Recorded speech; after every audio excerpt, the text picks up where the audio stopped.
Hey, what's up YouTube? Welcome back to The Wealthy Sailor. If you can't tell, it's getting cold here. I'm still deployed. It's still getting cold. You haven't seen this hoodie in like 5 months. But I've had to bring it back out because it's getting pretty chilly out here now. Anyway, this is The Wealthy Sailor. I think I mentioned that already.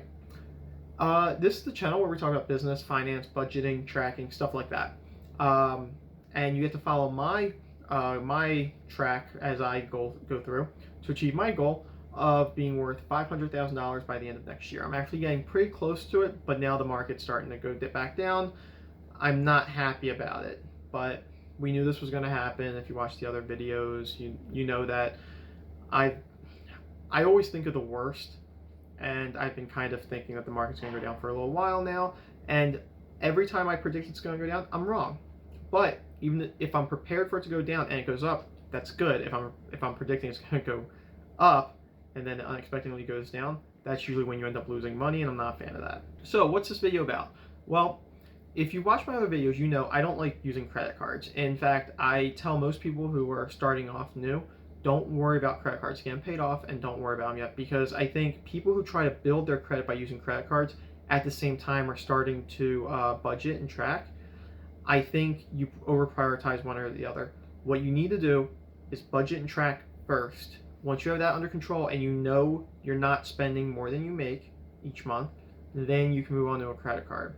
Same with, there's no point in trying to come up with a plan to pay off your credit card if you don't have a budget, because for all you know, you're spending more than you make each month, which is why your credit card will be climbing in balance while you're trying to do this. So the key is to do things in steps. So since you know I don't like credit cards, I feel like I should tell you, I use credit cards a lot. I have 2 credit cards. I use them pretty consistently. In fact, almost every purchase I make, except for my mortgages, is done with a credit card. And I want to explain to you why. So before we get into all that, I want to tell you that I don't have cheap interest rates on my credit cards. They're both pretty high at like 23, 24%. What I have is credit cards that do not charge fees. Now, the reason I use my credit card as much as I do is for a couple reasons. One, the one credit card I have, I think it's the Chase card. Anything I buy on there, I automatically get a warranty on that product.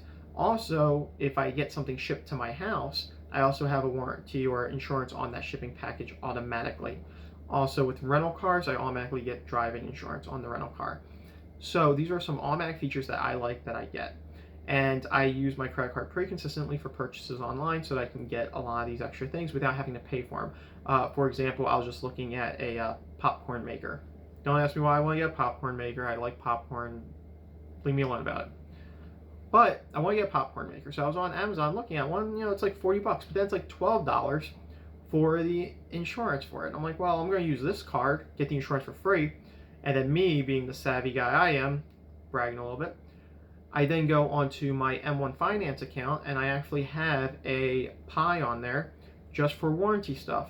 So anytime I buy something that comes with a warranty that they want you to pay extra for the warranty for, I don't get that, but then I do transfer that same amount of money into my M1 Finance, my warranty pie, with the intention of long term, I have this big warranty fund set up for me and my family.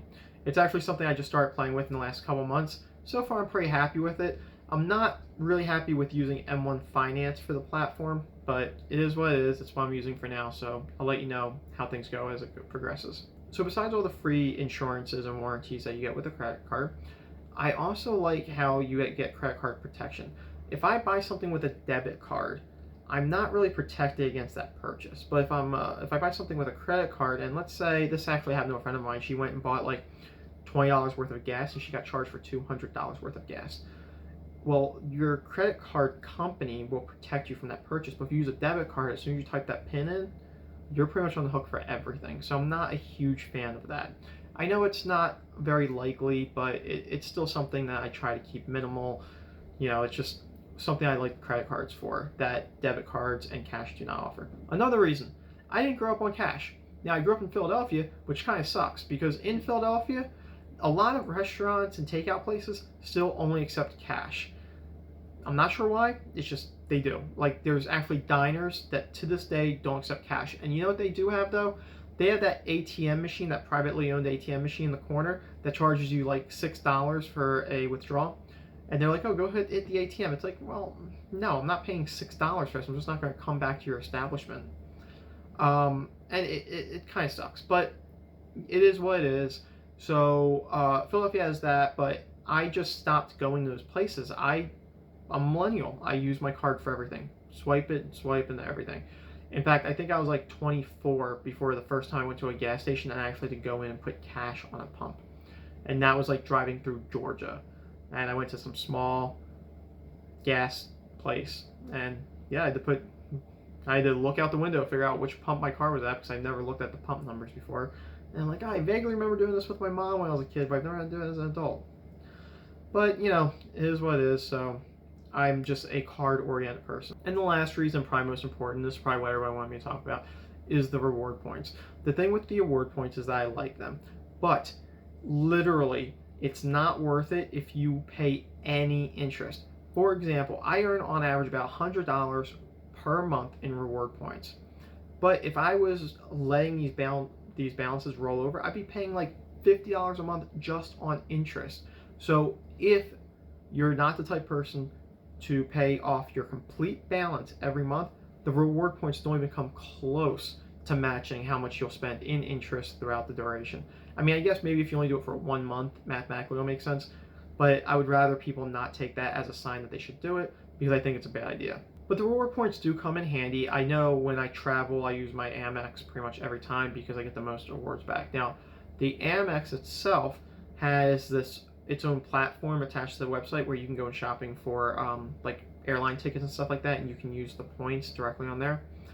But the thing is that although that stuff's discounted, it's not discounted more than what like Kayak or Hotels.com is. So I find it's just better for me just to go to Kayak or Hotels.com or any of the other like Priceline, any of the other discount online interfaces, and I'll just buy from there, and then I'll just use those award points to cash out onto my credit card, and I'll just do it that way. Now there is a guy on YouTube that does credit card hacking, and he's really good at it, and he might be able to clear up more about that because I don't really practice it that much. But you know, maybe give his channel a shot. I don't know what it's called off the top of my head, but I'm pretty sure if you type in credit card hacking, he's like the #1 guy that comes up because he comes out with like 3 videos a week like I do, but they're all about credit cards. Like he's like an expert on it. Well, anyway, guys, I'm gonna make this video a little shorter, so thank you for watching. Give me a like, a share, subscribe, and remember, keep saving.